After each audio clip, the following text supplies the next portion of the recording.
Hello friends! Several months ago, Imabel booked a band for a concert, and after the concert, we all went out to dinner and we had a good time. And Imabel suggested, how about Travis interview the band for YouTube? And they agreed, and as we were setting up, the lead singer started to question me. He started asking me, so you make money for uploading videos to YouTube? And I said, yes, but it's really not that much.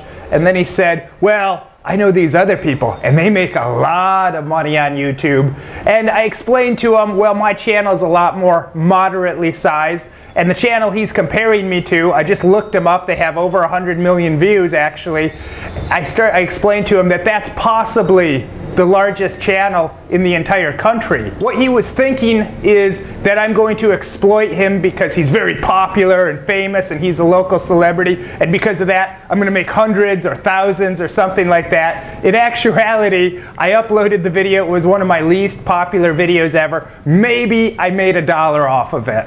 It's a common question that seems everyone has: how much do YouTubers make? In actuality, it's very difficult to find out how much YouTubers are making because it's in the terms of service, supposedly, that you can't reveal to anyone. And honestly, there's no reason why they should have to disclose how much they make. But some people think they have a way to come up with a good estimate on how much YouTubers make. Is what they'll do is they'll look at the total number of views for a channel, and then they'll divide it, estimating that every 1,000 views is worth X amount of dollars. Usually the estimate is somewhere around $3 per 1,000 views. And then they divide the total number of views by that, and then they come up with their number. But that is not at all an accurate way to find out how much someone's making. It's not accurate for several reasons. First of all, it's assuming that every view in their total views is monetized. And they might not be monetized for a variety of reasons. I know my most popular video, which has around 13 million views right now, has not made any money whatsoever because it's age restricted, and YouTube's policy is that age restricted videos can't show ads. There's a lot of other reasons why the videos might not be monetized. For one thing, like in my case, I uploaded a lot of videos before there was a partner program, and I was getting hundreds of thousands of views. Another thing is they might not show an ad if they're being viewed outside the United States because there might not be an ad available. Even within the United States, a lot of the times there's no ads available for a particular video. Another important factor to look at is where are the views coming from. If the views are coming from the United States, that would be best. But if you're being viewed in countries like the Philippines or India, those views are not going to be worth very much at all. And this particular channel, the rock star mentioned, it has 100 million views, but the channel's not in English, so I would have to assume that most of the views are coming from the Philippines, and those aren't worth that much at all. This channel with 100 million views might make some good money with that many views, even if they're just coming from the Philippines, but perhaps, like a lot of other YouTubers, maybe they were asked how much they make, and maybe they're embarrassed by how many views they got and how little money has been generated from it. So maybe they fudge the numbers a bit and kind of lie.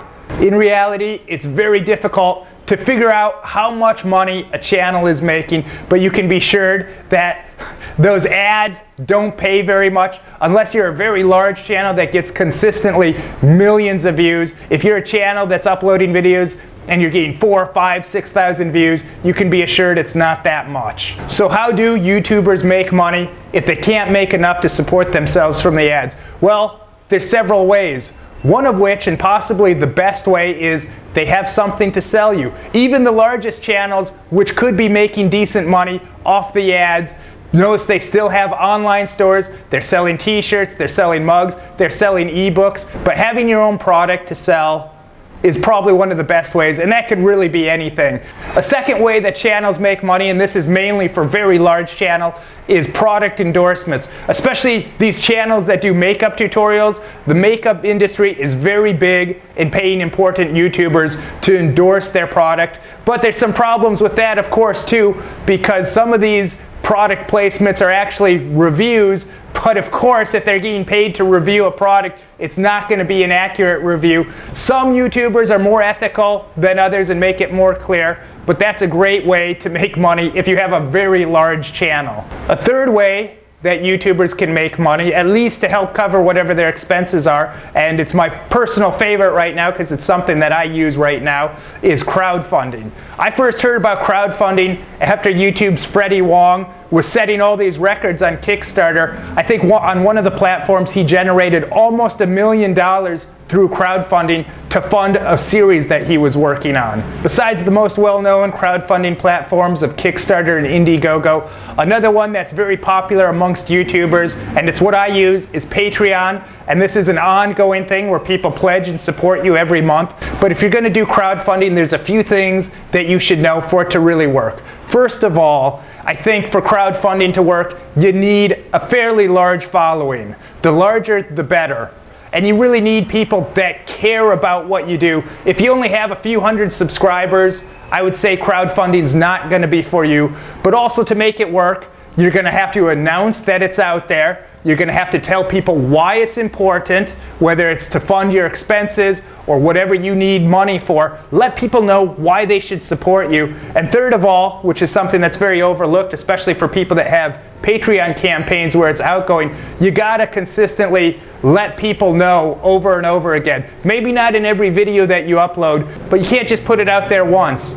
It's kind of like McDonald's. They don't run a commercial just once and feel, well, everyone knows, I guess we should just wait and never run a commercial again. They're constantly running commercials. So if you want your Patreon campaign to take off, you're gonna constantly have to let people know, at least every now and then, that it's out there and you need support. Also, something that's very important if you want people to support you is that you got to give something in return that they want. And it depends what kind of audience you have is going to determine what kind of things that you can give them back. I know for my channel, one of the most important things my supporters get on Patreon is they can ask me anything, and I'm going to take the time to make sure I give them a good, thorough answer back, because I get tons of emails every day and I don't have enough time to respond and answer everyone's question. That would be a full-time job in itself if I were going to do that. But it's a way for me to give priority to the people that are supporting me.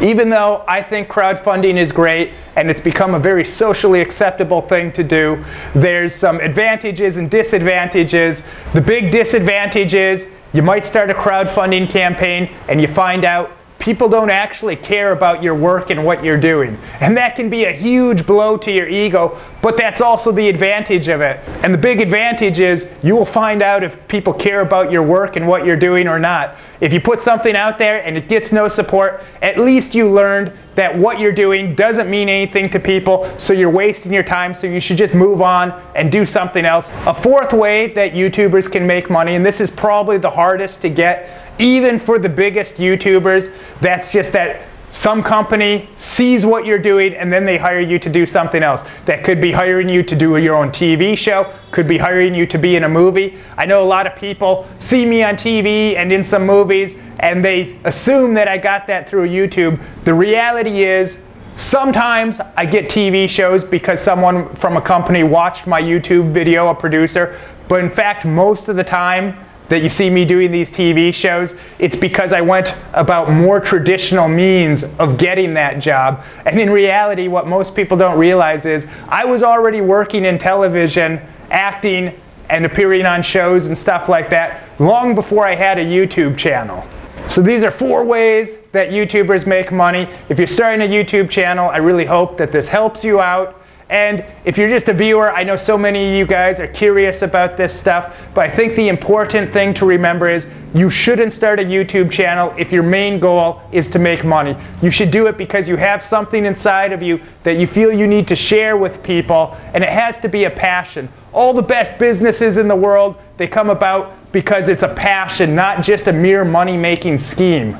Trust me, there's a lot easier ways to make money in this world other than YouTube. Well, my friends, until next time. Be sure to check out our other videos, and if you're not yet subscribed, subscribe now.